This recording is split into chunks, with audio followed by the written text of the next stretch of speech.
अथ श्रीमद्भगवद्गीता प्रथमोऽध्यायः अर्जुनविषादयोगः। धृतराष्ट्र उवाच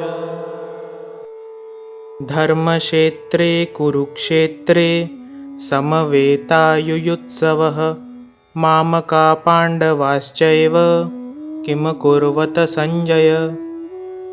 धृतराष्ट्र बोले, हे संजय, धर्मभूमि कुरुक्षेत्र में युद्ध की इच्छा से इकट्ठे होने वाले मेरे और पांडु के पुत्रों ने क्या किया। देखिए, ऐसा है कि भगवत गीता का आरंभ एक ऐसे व्यक्ति के द्वारा होता है जो कि इस पूरे युद्ध को कुछ क्षणों में ही खत्म कर सकते थे। धृतराष्ट्र खाली आंखों से ही अंधे नहीं थे, वो अपने पुत्र मोह के कारण अपनी बुद्धि और आध्यात्मिक रूप से भी अंधे हो गए थे। इन्हीं तीन अंध रूपों के कारण धृतराष्ट्र आने वाले विनाश को परख नहीं पाए और वो हमेशा अपने ही पुत्र को सही मानते रह गए। धृतराष्ट्र हमेशा से ही श्री कृष्ण की बातों को ही टाला करते थे, जो कि हमेशा धर्म का पक्ष रखते थे। भगवान श्री कृष्ण की जगह पर वो हमेशा मामा शकुनी की ही बातों को माना करते थे, जो कि हमेशा कुटिल नीतियां बनाते थे और अधर्म का साथ देते थे। धृतराष्ट्र ने इस श्लोक में धर्मक्षेत्रे कुरुक्षेत्रे शब्द का इस्तेमाल किया है।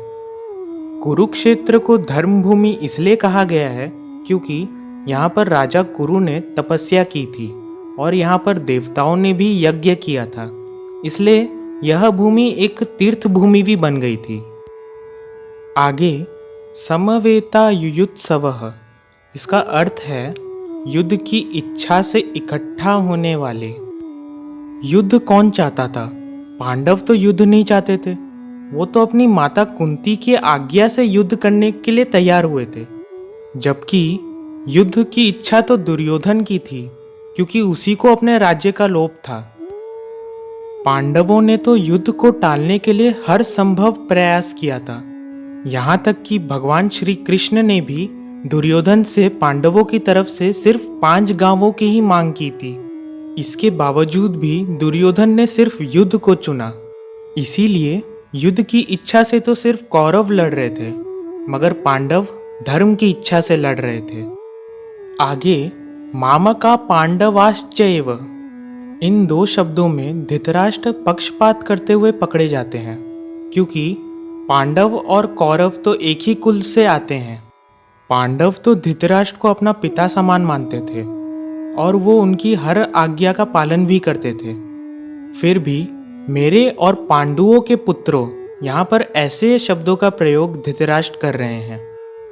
आगे किम कुर्वत संजय, संस्कृत में किम शब्द के 3 अर्थ होते हैं, विकल्प, निंदा और प्रश्न।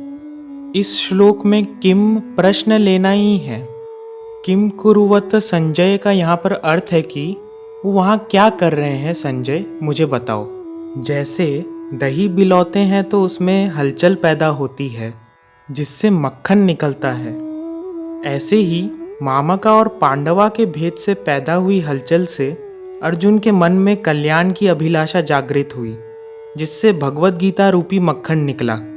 सीधी सीधी भाषा में इसका यह मतलब है कि धृतराष्ट्र के मन में होने वाली हलचल से लड़ाई पैदा हुई और अर्जुन के मन में होने वाली हलचल से गीता प्रकट हुई। इस अध्याय का नाम ही अर्जुन विषाद योग है। मैंने अपने पिछले वीडियो में भी ये कहा था कि आप जब भी भगवत गीता को पढ़ें तो अपने आप को अर्जुन की जगह पर रख करके ही पढ़ें, क्योंकि अर्जुन का विषाद, उसकी हर समस्या, उसकी हर पीड़ा हमारी ही समस्या है, हमारी ही पीड़ा है, हमारा ही विषाद है वो, जिसका कि समाधान भगवान श्री कृष्ण आगे के श्लोकों में बताएंगे। मैं आशा करता हूँ कि आपको ये वीडियो पसंद आई होगी। आपका बहुत बहुत धन्यवाद।